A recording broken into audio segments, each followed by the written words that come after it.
Praise the Lord. God bless you all. खुदा आप सबको बहुत सारी बरकत दे। ये वीडियो बेहद खास है, खास करके प्रभु के लोगों के लिए। इसमें कुछ पॉइंट हैं जो आप लोगों ने समझने हैं ताकि हम परमेश्वर की इच्छा में बढ़ सके और बहुत आगे जा सके, है ना। तो अभी आपने थंबनेल पर ये फोटो देखी, इसका नाम है सोनम वांगचुक। ये लद्दाख से है। इसकी बहुत सारी वीडियोस, बहुत सारी बातें। अभी जो दिल्ली में प्रोटेस्ट हो रहा है युवा का अपनी डिमांड को लेकर, तो उसमें इसका एक मेन किरदार है कि इसने ये अनशन पर बैठा, हंगर स्ट्राइक पर, और जिसमें अब लगभग उसे 25 दिन हो गए आज तक उसको हंगर स्ट्राइक पर बैठे हुए। वैसे तो उसे पुलिस उठाकर लेगी हॉस्पिटल और जबरन उसे कहा जा रहा कि तुम सब कुछ खाओ, लेकिन वो हॉस्पिटल पर भी जिद में है जब तक हमारी डिमांड पूरी नहीं होगी, चाहे मेरी जान भी चली जाए, तो मैं ये स्ट्राइक रखूंगा, हंगर भूख हड़ताल रखूंगा। तो थोड़ा सा मैं इस व्यक्ति के बारे में बताना चाहता हूँ आप लोगों को, खास करके क्रिश्चियंस लोगों को, क्योंकि बहुत सारे क्रिश्चियंस जो दुनिया के लिए एक बड़ा भविष्य है, दुनिया के लिए एक मार्ग है, क्रिश्चियंस लोग, लेकिन वो नॉर्मल हो चुके हैं, उन्हें समझ नहीं आ रही। वो दुनिया की तरह फैसिलिटीज, अभिलाषाएं, चीजें, पैसा, धन दौलत, ऐसी चीजें चाहते हैं, आरामदायक लाइफ जो वचन वायदा करता है कि ऑलरेडी उनके लिए है, लेकिन वो एक प्रोसेस में है ये सब कुछ। लेकिन उस प्रोसेस को ना समझकर बस वो इन्हीं चीजों की भूख में लगे रहते हैं और सेल्फिश हो रहे हैं। तो मैं चाहता हूं आप इस पूरी वीडियो को थोड़ा सा सुनो, क्योंकि खास मुझे होली स्पिरिट ने अगुवाई किया बहुत टाइम के बाद कि मैं ऐसी एक वीडियो बनाऊं, क्योंकि मैं काफी लंबे समय से कोई भी ऐसी किसी भी मुद्दे पर वीडियो नहीं बना रहा था, लेकिन स्पेशल ये पवित्र आत्मा ने मेरे मन में डाला है। तो आप लोग इसे अच्छे से सुनो ताकि हमें एक टॉपिक समझ आए बाइबल का। कुछ पॉइंट मैं इस पवित्र शास्त्र बाइबल से आपको समझाना चाहता हूं, ठीक है। सोनू वांगचुक एक महान व्यक्ति है। जो 3 इडियट्स फिल्म बनी थी, हम आमिर खान और कुछ और कैरेक्टर थे उसमें, इसी से प्रेरित होकर वो फिल्म बनी थी। लेकिन थोड़े दिन पहले आमिर खान का बयान आया, वो मुकर गया है क्योंकि सरकार के डर से, क्योंकि हम जानते हैं हमारे देश का जो सिस्टम है वो क्या है। लेकिन इस बात को छोड़ो, मैं थोड़ा सा सोनम सर के बारे में बताना चाहता हूं। वो एक बहुत अच्छा इंसान है और अच्छे इंसान की तारीफ करनी चाहिए। उसने पढ़ाई तो मैकेनिकल इंजीनियरिंग की, लेकिन उसके पास जो बुद्धि, समझ, दिमाग काम कर रहा है वो बड़ा अच्छा है। उसने लद्दाख में जो 80% बच्चे पढ़ाई में इंटरेस्ट नहीं रखते थे, गांव के स्कूल, गवर्नमेंट स्कूल, यहाँ पर इतनी तवज्जो नहीं दी जाती पढ़ाई पर, उनके लिए एक अपने जीवन को बलिदान किया है इस इंसान ने, कि उसने उन लोगों को पढ़ाई के नए तरीके और कल्चरल तरीके से उनको, जिससे मोटिवेशन मिले, उनका इंटरेस्ट बने, और जो 80% बच्चे फेल हो रहे थे अब वो आगे बढ़ने लगे, दुनिया में कुछ कामयाब इंसान बनने लगे। इतना बड़ा उसने अपना बलिदान दिया अपने जीवन का। इसी बंदे ने, जो हमारी आर्मी है, लद्दाख में जो जहाँ बहुत ठंड होती है, -50 डिग्री, वहाँ उनके लिए जो टेंट होते, तंबू होते हैं, वो सोलर सिस्टम वाले तैयार करके दिए, जबकि इतनी ठंड में भी उनको कुछ नहीं होगा। इतनी बड़ी अच्छी खोज को उन्होंने किया।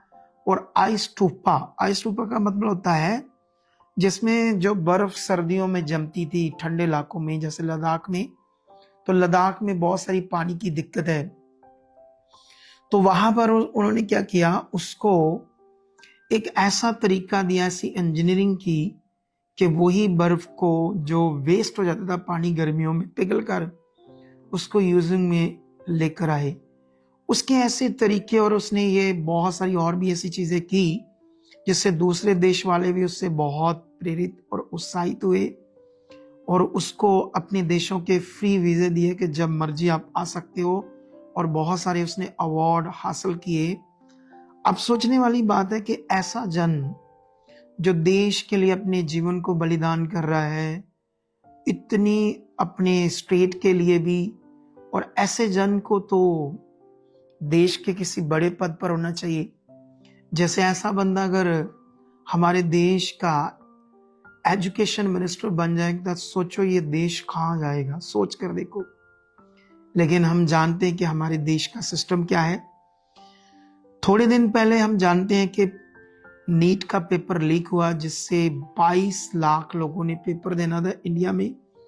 उनका वो भविष्य था, डॉक्टर बनने का सपना था। कितने लोगों ने कर्ज उठाया होगा, कितने लोगों ने रात दिन पढ़ाई की होगी, लेकिन पेपर लीक होने के पीछे बड़ी खतरनाक पॉलिटिक्स होती है जिसमें करोड़ों खरबों का फायदा होता है पॉलिटिक्स लोगों को। लेकिन याद रखना, बहुत सारे बच्चे जिन्होंने मेहनत की थी, जब वो पेपर लीक हुआ और जब दोबारा पेपर हुए तो सब सिस्टम खराब हो गया, जिससे 20-25 के लगभग जो अनुमान है बच्चों ने आत्महत्या कर ली।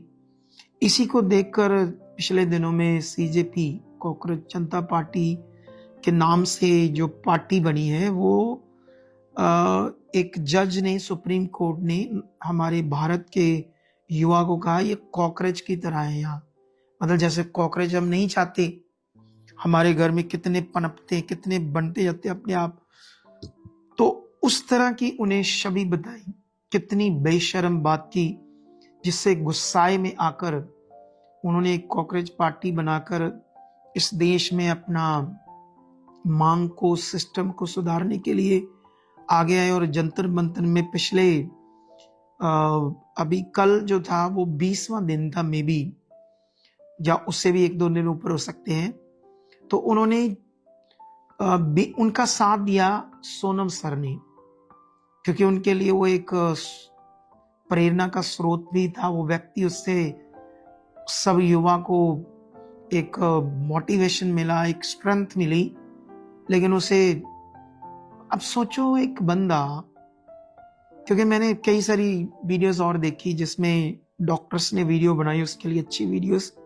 उन्होंने बताया कि जब एक बंदा फास्ट करता है, मतलब भूखा रहता है, तो तीसरे दिन उसकी शुगर खत्म हो जाती है उसकी बॉडी में। उसके बाद दिमाग जो है वो अपने आप को जिंदा रखने के लिए मसल खाना शुरू करता है। जब मसल खाए जाते हैं उसके बाद बारी आती है लीवर, किडनी, हार्ट, इन सब की। अब सोचो, ये बात तो खुद सोनम सर भी जानते हैं, क्योंकि इतना पढ़ा लिखा बंदा वो। लेकिन ये सब क्यों कर रहा था, वो ऐसा बलिदान क्यों दे रहा है?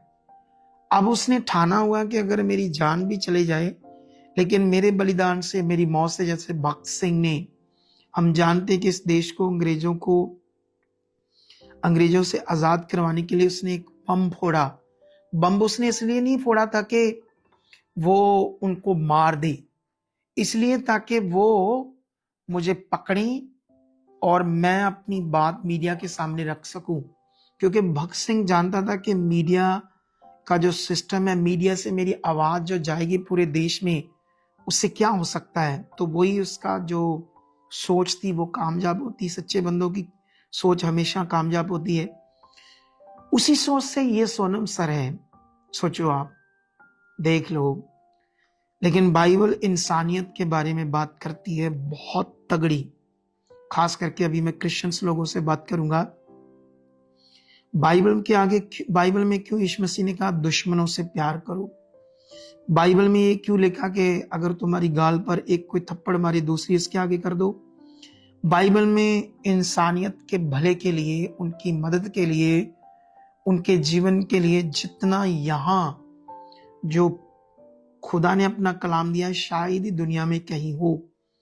लेकिन अभी क्रिश्चियन सेल्फिश हो चुके हैं। मैंने देखा कोई इस मुद्दे पर किसी की कोई वीडियो नहीं। शायद मेरी वीडियो के बाद कुछ लोग अपनी अपनी वीडियो बनाए, लेकिन अभी तक तो कोई आगे नहीं आया। लेकिन मैं अपील करता हूं पूरे देश के जो क्रिश्चियंस युवा है वो जाएं, क्योंकि अभी प्रोटेस्ट जिंदा है। कल हमारी सरकार ने पूरी कोशिश की उस प्रोटेस्ट को खत्म करने के लिए। जो युवा की आवाज है कि ये सिस्टम जो है हमारे देश का करप्ट, ये राइट होना चाहिए, तो उनकी जो मांग है एजुकेशन को लेकर, क्योंकि हमारे देश की एजुकेशन सबसे बुरी हालत है इस समय, इसीलिए सारे मंत्रियों के बच्चे फॉरेन में पढ़ाने के लिए जाते हैं। और जितने भी बड़े बड़े फिल्म एक्टर्स हैं, दूसरे तीसरे बड़े लोग, सब अपने बच्चों को फॉरेन में भेजते हैं, क्योंकि वो जानते हैं यहाँ का जो एजुकेशन सिस्टम है वेरी डर्टी, बहुत खराब है। कभी कभी मैं अपने शहर में देखता हूँ जो सरकारी सफाई सेवक होते हैं ना, शहर में इतना गंद होता है, मुफ्त में अपनी सैलरी लेते हैं। उनके ऊपर जो अफसर है वो करप्ट है, वो चेक नहीं करते सिस्टम को जाकर। सबको बड़ी बड़ी मोटी मोटी सैलरियां मिलती है, सब ऊपर से नीचे तक जो सिस्टर करप्ट है, इसके सामने आवाज उठानी चाहिए, अपना पीसफुल प्रोटेस्ट करना चाहिए। बाइबल भी ये कहती है। मैं इंडिया के पूरे नौजवानों को बोलूंगा, आप सेल्फिश मत बनो। तुम युवा हो, तुम स्टडी कर रहे हो, आप भी अपने बैनर लो और बताओ, चाहे हम क्रिश्चियंस हैं लेकिन ये देश हमारा, हम अपने देश को प्यार करते हैं। यहाँ हम क्रिश्चियन जो है, हमारा नाम क्रिश्चियन है, जैसे हिंदुओं को हिंदू कहते हैं, हमें क्रिश्चियन कहते हैं। लेकिन हमें क्रिश्चियन कहने का मतलब हमारा धर्म नहीं है। क्रिश्चियन का मतलब होता है मसीही जीवन, एक ऐसा पवित्र, ऐसा खास जीवन जो मनुष्यों को बचाए, जो मनुष्यों के भले के लिए सबसे अच्छे और बड़े काम करे। अब मेरा पूरा मन है वहां जाने का, और मैं प्रार्थना कर रहा हूं कि परमेश्वर मेरे लिए मार्ग खोले कि मैं भी उस प्रोटेस्ट में चाहे 1 दिन के लिए जाऊं, चाहे 2 दिन के लिए जाऊं, मेरा भी बड़ा मन है। लेकिन मैं पंजाब के क्रिश्चियन युवा को और पूरे भारत के ये युवा है, आप सेल्फिश मत बनो। हमारे लोग जो हैं इस समय चंगाइयां, प्रॉस्पेरिटी, हीलिंग, डिलीवरेंस, इसके लिए पूरी रात की मीटिंग अगुवा करे तो उसमें शामिल हो जाते हैं, भूखे भी रह जाते हैं, उपवास भी रखते हैं। अरे दुनिया के साथ खड़े हो, हमें चाहिए खड़ा होना अपने देश के लोगों के साथ। वीडियोस तो हजारों लाखों बन रही है, लेकिन मेरे मन में परमेश्वर ने डाला कि मैं भी बनाऊं, एक अच्छे व्यक्ति की सपोर्ट करूं, अपने देश की युवा की सपोर्ट करूं। हमारा हक बनता है। मैं जन्मा तो एक सिख धर्म में हूं, लेकिन अभी मैं जीसस में बिलीव करता हूं। मेरा धर्म वही है जो था। धर्म तो वैसे इंसानों ने बनाए, इसको मैं बिलीव नहीं करता। मैं एक इंसान हूं, मैं एक ह्यूमन बीइंग हूं, और बाइबल एक ह्यूमन बीइंग की बात करती है। तो आइए अपने देश को बेहतर बनाने के लिए, स्ट्रांग बनाने के लिए अपने देश के लोगों का साथ दो। जाओ आप लोग भी जंतर मंतर में। आज मैंने वीडियोस देखी, हजारों बच्चे, कल जो इतना बुरा हाल हुआ, लाठीचार्ज हुआ, जो पीसफुली कर रहे थे, बीच में उन्होंने अपने गुंडे डालकर जानबूझकर माहौल खराब करने की कोशिश की, और गोदिया मीडिया ने बदनाम कर रहे हैं अभी युवा को। लेकिन अगर युवा ने ठान लिया है तो वो अपने मकसद में कामयाब होंगे। तो क्रिश्चियंस लोग आप प्रार्थना भी करना ताकि देश में पीस आए, सिस्टम ठीक हो, देश शांति पाए, देश के लोग शांति से जिए, उन्नति करें। Okay, God bless you. और सुनो एक बात लास्ट में, इस थर्सडे मीटिंग नहीं होगी क्योंकि हम फ्राइडे में बठिंडा में एक बड़ी रिवाइवल मीटिंग करने जा रहे हैं, तो आप उसका हिस्सा बनना।